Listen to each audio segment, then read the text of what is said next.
అమ్మా నేను సాయంత్రం బయలుదేరతాను. ఫీజులు అయి కట్టాలన్నావుగా, ఎంత కావాల్సి వస్తుంది? 2000 ఇస్తాలే, తీసుకెళ్ళు. ఇదిగో, పెద్ద వేషాలు అవి వేయకుండా బాగా చదువుకో, లేకపోతే పొలాలంటే తిరిగి పేడ పిసుకోవాల్సి వస్తుంది ఆ దొరబాబు గడి లాగా. డబ్బు డబ్బు నా ప్రాణం తీస్తే ఎక్కడి నుంచి తెచ్చివనరా? అయినా ఎందుకు వచ్చిన చదువులు మనకి? అన్నయ్య చూడు, రాత్రి అనక పగలనక కష్టపడి సంపాదిస్తున్నాడు, మహారాజులాగా దర్జాగా బతుకుతున్నాడు.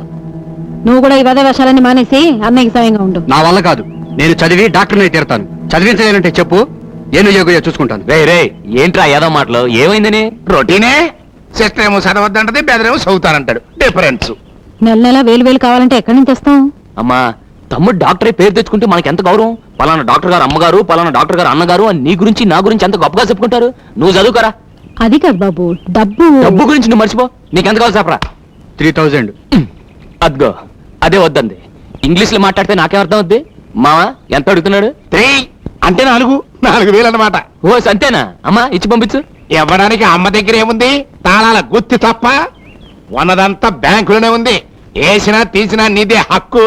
ఇదిగో చెక్కు బుక్కు, అంకేసుకో, సంతకం పెట్టుకో. ఈ రాత కొతలు నాకు వద్దంటే మీరేనరు కదా మావా. బాబు 4000 అంటే 4 పక్కన ఎన్ని సున్నాలు చుట్టాలి? ఎయ్యికి 1 సున్నా నాన్న. 4,000 అంటే 4 సున్నాలన్నమాట. నేను అదే అనుకున్నాను.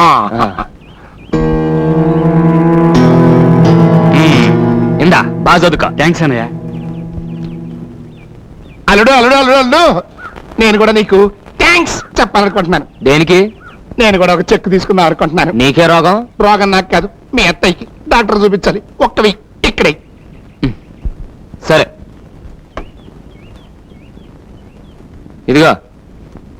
థ్యాంక్స్.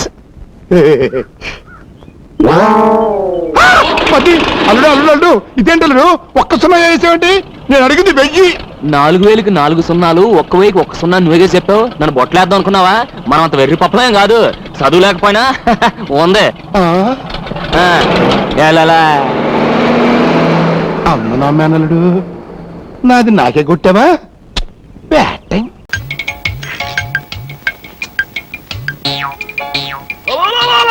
ఇదేమిటండి మహాప్రభు, హోమగుండంలో టీ కాస్తున్నారేంటి? ఇదే హోమగుండం, ఇదే గాడిపోయి, లేకపోతే గ్యాస్ స్టవ్ పెడతానంటే. మహాప్రభు, మరేదో ఆకాశంతో పందిరి భూదేవంతో అరుగు వేస్తున్నారుగా, అదేమిటి? ఆకాశం అరుగో పందిరి. ఇదేమిటి? భూదేవి. ఇదిగో అరుగు. ఆహా, మహానుభావ, మరి బంధువులేరయ్యా? బంధువులా? పంచభూతాలే బంధువులయ్యా. పైగా వాడి గుడ్డి వెధవ, వాడికి వీళ్ళు వచ్చారు, వాళ్ళు వచ్చారు, బంధువులు వచ్చారని తెలుస్తున్నాయి ఏమన్నానా? ఏమండి, వాడు గుడ్డివాడైతే అయి ఉండొచ్చు, కానీ చెవిటి వాడు మాత్రం కాదు. అంతే కదయ్యా, ఆ బాధ్యత అంతా నీ మీద పెట్టాను. పెళ్లి పందిరి హోరెత్తిపోవాలి. జనం ఉన్నట్టు, మంగళ వాయిద్యాలు ఉన్నట్టు, పిండి వంటలు చేసినట్టు అన్ని మనమే మేనేజ్ చేయాలి. రేయ్, హోమగుండంలో టీ కాసుకునే వెధవ్వి రేపు చితి మీద అన్నం వండుకోవని నమ్మకం ఏమిట్రా? ఓహో, ఇవన్నీ ఏమీ ఉండవన్నమాట, అన్ని మేనేజ్మెంటేనా? నాకే కళ్ళుంటే ఎంత బాగుండేదో. పెళ్లి కొడుకుని రమ్మనండి. అడుగునే పెళ్లి కొడుకు పంచకయ్య మీద వస్తున్నాడు. ఆహా, ఎంత బాగుందండి పంచ కళ్యాణి గుర్రం. ఓహో, మెల్లిగా మెల్లిగా. మరి పెళ్లి కూతురేదయ్యా? వస్తుందండి. రేయ్, ముత్యాల పల్లికిలో తీసుకురండి కూతుర్ని.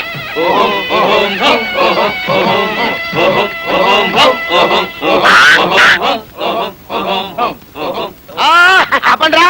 అమ్మా, భద్రంగా పల్లకి దిగి తల్లి. కుడికాయలు పెట్టమ్మా, లోపలికి వెళ్ళమ్మా. Very good. అరే, ఈ బొంగుని సాధ పడేయండి. అదే, ఈ పల్లకి తీసుకెళ్ళి జాగ్రత్తగా గోడ పక్కన నమస్కారం బాబుగారు. నమస్కారం నమస్కారం. ఎలా ఉన్నాయి పెళ్లి ఏర్పాట్లు? వింటుంటేనే ఇంత బాగుంది. నిజంగా నాకే కనుక కళ్ళుంటే ఇంకెంత బాగుండేది. జాగ్రత్త జాగ్రత్త. పెళ్లికి ఎవరెవరు వచ్చారు? అదిగో అక్కడే నాగేశ్వరరావు గారు వచ్చారు, కృష్ణ గారు వచ్చారు, కృష్ణ గారు. చిరంజీవి గారు వచ్చారు, చిరంజీవి. బాలకృష్ణ గారు వచ్చారు, బాలకృష్ణ గారు. వెంకటేష్ గారు వచ్చారు, వెంకటేష్ గారు. నాగార్జున గారు వచ్చారు, నాగార్జున గారు. వచ్చారు. తోసేస్తున్నారు. ఇంకెవరెవరు వచ్చారు? అదిగో రమ్యకృష్ణ, రమ్యకృష్ణ. అంబ, అంబ. రోజా, రోజా. రవళి, రవళి. ఆమని, ఆమని. జూహీ చావ్లా. జూహీ చావ్లా. ఎంత వైభవంగా జరుగుతుందండి పెళ్లి. మీకు కళ్ళు లేకుండా చేశాడు కదా భగవంతుడు. లేకపోతే మొన్నటికి మొన్న జయలలిత కొడుకు మెడ్రాస్లో జరిగింది, ఇవాళ ఇక్కడ మీ అమ్మాయి జరుగుతుంది. నాకే కళ్ళుంటే ఎంత బాగుండేదో. ఇవిగో అక్షతలు. ఆగయో ఉన్నాయి కదా ఓ అందరికి ఇచ్చేకు మధ్యాహ్నానికి అదే పులిహార. ఇది పులిహార. ఆ, ఈ అక్షంతల్ని వేడి నీళ్ళలో పోసి తిరగమూత పెడితే పసుపు ఖర్చు కూడా లేదు.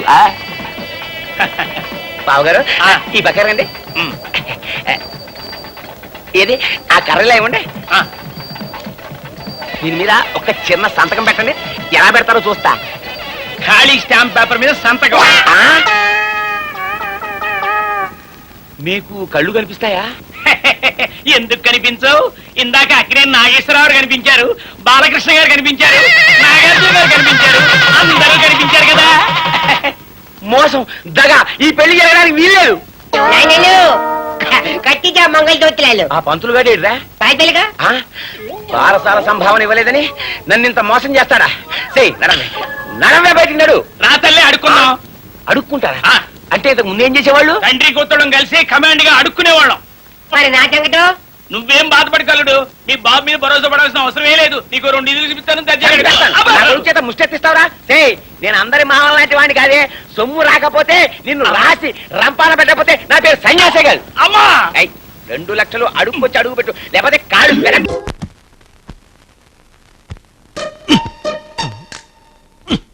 కప్పలా గెంతుతున్నాడేంటి వీడు?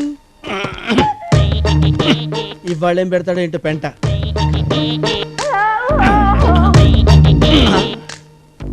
సార్ సార్ సార్ ఏంటి సార్ అలా కప్పలా గెంతుతున్నారు? నిద్ర పట్టట్లేదు. మా ఫ్రెండ్ కి ఇదే ప్రాబ్లం. కాసేపు ఇలా కప్పల గంతరా అదే పట్టేద్దని చెప్పాడు. ట్రై చేస్తున్నా. మీ ఫ్రెండ్కి ఆ ప్రాబ్లం ఉండి నిద్ర పట్టడం లేదేమో సార్. మీకేంటి సార్, దర్జాగా 4 కథలు విని హాయిగా నిద్రపోండి సార్. కదలా ఆ అయితే చెప్పు. అనగనగా మగధ రాజ్యాన్ని సొంఠివర్మ అనే రాజు పరిపాలిస్తుండేవాడు. మహాధర్మాత్ముడు. ఆయనకి 2 భార్యలు. మొదటి భార్య మహాపతివ్రత. అంటే రెండో భార్య చెడ్డదనా? రెండో భార్య చెడ్డదని కాదు సార్, మీరు మాట్లాడకండి సార్. రెండో భార్య కూడా మంచిదే. ఆవిడికి 7 కుమారులు ఉన్నారు. ఆ 7 కొడుకులు ఒకరోజు వేటకెళ్లారు. వెళ్ళి 7 చేపలు తెచ్చారు.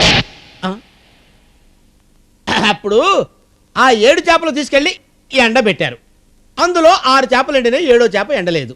అప్పుడు ఆ చేప దగ్గరికి వెళ్ళి చేప ఎందుకు ఎండలేదు అని అడిగారు. అప్పుడు ఆ చేప నాకు గడ్డివాము అడ్డొచ్చింది అందుకని ఎండలేదు అంది. ఏంటండి వేలు తెరిచి కౌంటింగ్ స్టార్ట్ చేశారు, ఏమైంది? మా లెక్కలు మాకుంటాయి, నువ్వు చెప్పు. ఆహా. అప్పుడు ఆ గడ్డివామ దగ్గరికి వెళ్ళి గడ్డివామ నువ్వు ఎందుకు అడ్డొచ్చావే అంటే నన్ను ఆవు మెయ్యలేదు అందంట. అప్పుడు ఆవు దగ్గరికి వెళ్ళి ఆవా నువ్వెందుకు మేయలేదు అంటే నన్ను పాలేరిప్పలేదు అందంట. అప్పుడు పాలేరు దగ్గరికి వెళ్ళి పాలేరా నువ్వెందుకు ఇప్పలేదు అంటే నాకు అవ్వ బొమ్మ పెట్టలేదు అన్నాడంట. అవ్వ దగ్గరికి వెళ్ళి అవ్వ నువ్వెందుకు బొమ్మ పెట్టలేదు అంటే మా పిల్లోడు ఏడుస్తున్నాడు అందంట. అప్పుడు పిల్లోడి దగ్గరికి వెళ్ళి పిల్లడా నువ్వు ఎందుకు ఏడుస్తున్నావురా అంటే నన్ను చీమ కుట్టింది అన్నాడంట. అప్పుడు ఆ చీమ దగ్గరికి వెళ్ళి చీమా నువ్వు ఎందుకు కుట్టావే అంటే నా బంగారు పుట్టలో వేలు పెడితే నేను కుట్టనా అందంట. ఎలా ఉంది సార్ స్టోరీ? ఏంటి సార్? బొక్కలో కథ. చేప ఎక్కడైనా మాట్లాడుద్దా?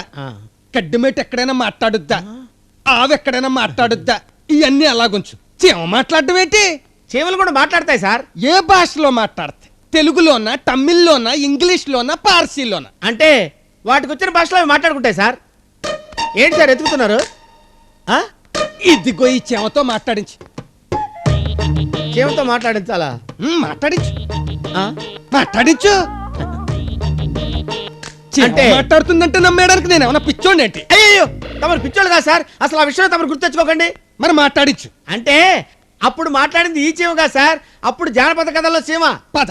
ఎక్కడికండి? అప్పుడు చీమను ఎత్తుకు పట్టుకొద్దని దాంతో నువ్వు మాట్లాడిద్దు గాని. ఏంటి సార్ ఇది? ఇప్పుడు మనం వెళ్ళి జానపద కథల్లో చీమను తీసుకొచ్చి ఇక్కడ కూర్చోబెట్టి మాట్లాడించాలా? ఏంటి సార్ నాకు ఈ కర్మ?